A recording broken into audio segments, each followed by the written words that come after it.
Good evening, my name is Mike Ripley, and I'm going to give you a tiny glimpse into the world of an adult fan of Lego. So what is an adult fan of Lego? That's probably the first question. Well, we're not like typical fans that put on the fan colors, go to a party or go to the game and cheer for the team, like my daughter and my two sisters here rooting for the Patriots. Rather, the adult Lego community is a group of people. We tend to be playful. A lot of people are either engineers or graphic designers. We tend to have a sense of color, and we take our Lego bricks and we use them to create. And that's really the difference. When a child gets a Lego set, they play. When an adult fan gets Lego, they create. And so that leads to things like a fantasy beast with a flaming tail, or maybe a statuette of an anime character. So we think of Lego as a medium, which allows really anything. So this is about a 6-foot-long replica of the spaceship Serenity from the TV series Firefly. It's actually detailed inside. The top comes off and you can see everything inside. So where do these bricks come from? Well, they come from the Lego company. They're a private company owned by the Christensen family. They're headquartered in Billund, Denmark. You just get a sense of the volume. 10 sets are sold every second with hundreds of parts in them. Okay?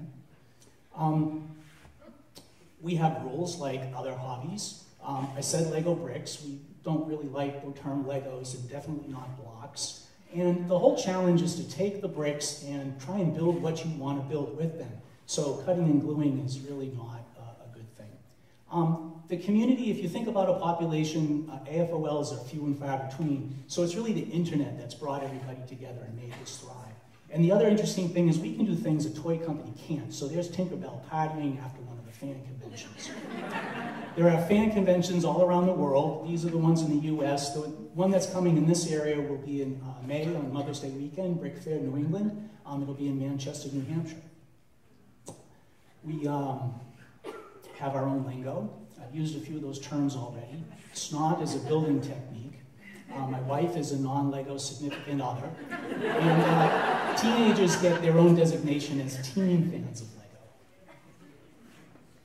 We have really close ties to the Lego group. That's me visiting my friend Jamie in Billund. He's a set designer for Lego now. He was an AFOL. And that's Kjeld Christensen. He's the owner of the Lego group. He comes to fan conventions and interacts with us. The local club is New England Lego Users Group. That's one of our train displays that we just did. We're actually going to be displaying next at the Wenham Museum, February 15th and 16th, if anyone's interested in seeing one of our displays. We build in a lot of different genres. Town and train are really popular. Train guys are really amazing. They build detailed models of real locomotives, really precise, really wonderful work. We have a couple other fan-based themes. Moonbase is all about structures on the moon. Steampunk is a post-Victorian fantasy theme where everything is run by steam. So this is a spider-like vehicle with a big steam boiler in the middle to make it go. We also build big. That's a working crane that's about 25 feet tall on the left. And that's a replica of a 777. It's about 8 feet long and 6 feet wide. I'm not quite that ambitious. So what I do are town structures. I brought the Crystal Pyramid Hotel with me that you can look at after the presentations. It's detailed inside. I also did the office building in the back. I like to do mosaics. So I took my whole collection of translucent bricks and built a stained glass window. And Santa loved my Space Needle Moonbase that has a rotating restaurant on the top.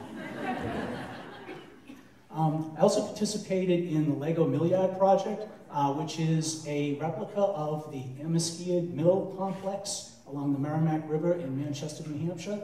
That deck is 22 feet by 95 feet, and this is at the Sea Science Center up in Manchester.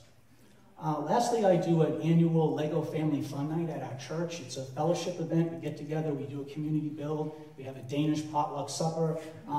We also use the bricks as an educational element for the Sunday school kids.